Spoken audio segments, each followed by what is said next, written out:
November 11th, 2022. In a single weekend, $8 billion vanished. Not stolen by hackers, not lost in a hack, spent, hidden, and gambled away by the very people.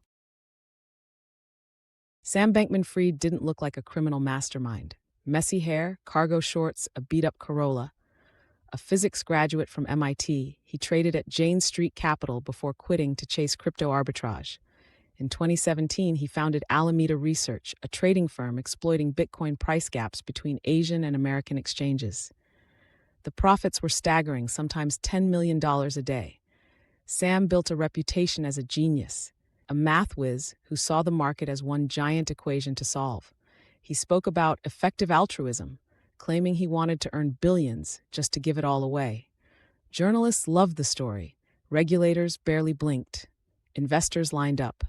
Behind the scenes, though, Alameda was becoming something else entirely, a private trading desk with access no other firm on earth would ever be given. That access would come from a company Sam hadn't even built yet. In 2019, Sam launched FTX, a cryptocurrency exchange promising faster trades and better tools than rivals like Binance and Coinbase. It grew at a shocking pace. Within 2 years, FTX was valued at over $30 billion. Sam plastered its logo everywhere. The Miami Heat's arena was renamed FTX Arena. Tom Brady and Gisele Bündchen became brand ambassadors. Steph Curry appeared in commercials. A 30-second Super Bowl ad in 2022 told Americans it was time to get into crypto. Politicians took meetings with Sam in Washington. He testified before Congress, discussed regulation with senators, and donated millions to political campaigns. To the outside world, FTX looked like the responsible face of a wild industry, the exchange that would finally bring crypto into the mainstream. But underneath the marketing and the donations, FTX and Alameda were quietly connected in ways almost nobody outside the company understood. FTX had its own token, FTT, created to give users trading discounts and voting rights. On paper, FTT looked like ordinary crypto. In reality, it became something far more dangerous, a tool for manufacturing wealth out of thin air. FTX minted FTT tokens and sold only a small percentage on the open market, while the rest stayed on the balance sheet, valued at whatever the market price said. Alameda Research, still secretly run with close ties to FTX, held massive amounts of FTT. That paper value was then used as collateral for loans, letting Alameda borrow billions against a token that FTX itself had created. It was a closed loop, a company propping up its own trading arm using an asset it controlled entirely. As long as FTT's price stayed high and nobody asked questions, the illusion held. But illusions like this depend on nobody looking too closely at the numbers. Alameda Research and FTX were supposed to be separate companies. They weren't. Alameda enjoyed a secret backdoor into FTX's exchange, allowing it to borrow customer deposits without normal safety checks other traders faced.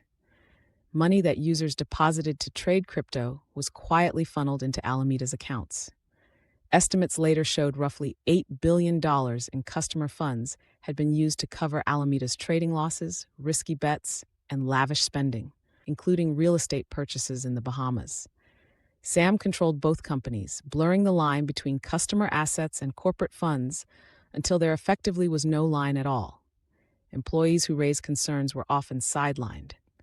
The company culture, insiders later said, revolved entirely around Sam's judgment, with few real checks in place.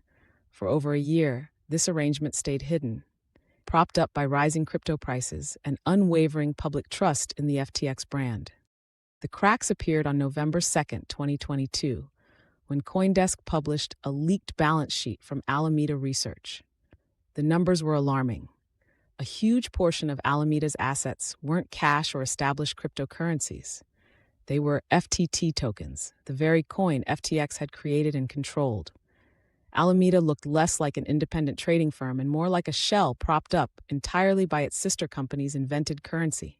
The report spread quickly through crypto circles, raising uncomfortable questions nobody at FTX wanted to answer publicly. Was Alameda insolvent without FTT? Was FTX itself financially sound, or was this an empire built on paper wealth?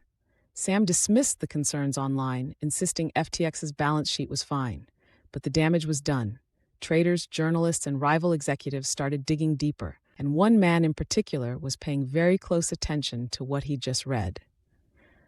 That man was Changpeng Zhao, known as CZ, the CEO of Binance and an early FTX investor. Binance still held a large stash of FTT tokens from a previous buyout deal with FTX. On November 6th, CZ announced Binance would sell all of its FTT holdings, citing the CoinDesk revelations and unspecified recent events. The tweet detonated like a bomb. FTT's price began crashing within minutes. Traders who had trusted FTX for years suddenly feared their funds were tied to a company built on shaky foundations. Panic doesn't need proof, only suspicion. And suspicion was exactly what CZ's tweet created. Crypto Twitter exploded with speculation. Was this a competitor sinking a rival, or a warning shot from someone who saw the truth before anyone else? Whatever the motive, the message was received. Customers rushed toward the exits, and FTX had no way of stopping what came next. Within 72 hours, customers attempted to withdraw an estimated $6 billion from FTX. This is what's called a bank run, when everyone tries to pull their money out at once, exposing whether an institution can actually cover what it owes. FTX couldn't, because customer funds had been quietly loaned to Alameda for risky trades and spending. The exchange simply didn't have the liquid cash to pay people back. Withdrawals slowed, then stalled completely. Users watched their account balances become frozen, unable to touch money that just days earlier they believed was safely sitting in their own wallets. Sam publicly claimed everything was fine, tweeting reassurances, even as engineers scrambled internally to find funds that no longer existed.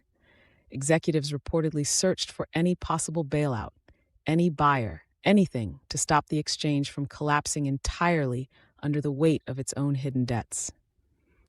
On November 8th, Binance briefly agreed to buy FTX and rescue it from collapse. Within a day, after reviewing FTX's actual financials, Binance walked away entirely, calling the situation beyond its control to fix. There was no rescue coming. On November 11th, 2022, FTX, Alameda Research, and roughly 130 affiliated companies filed for Chapter 11 bankruptcy in the United States. Sam resigned as CEO that same day. Court filings later revealed a staggering shortfall, with an estimated $8 billion of customer money unaccounted for. Investigators found evidence of shockingly poor record-keeping, corporate expenses mixed with personal ones, and decisions made through a private signal chat that automatically deleted messages. What had looked like one of crypto's most trusted platforms was revealed almost overnight to be a company with no real financial controls at all, run largely on trust in one man. If you enjoyed this story, subscribe for more deep dives into the biggest business collapses in history. And let me know in the comments which company's downfall you want covered next.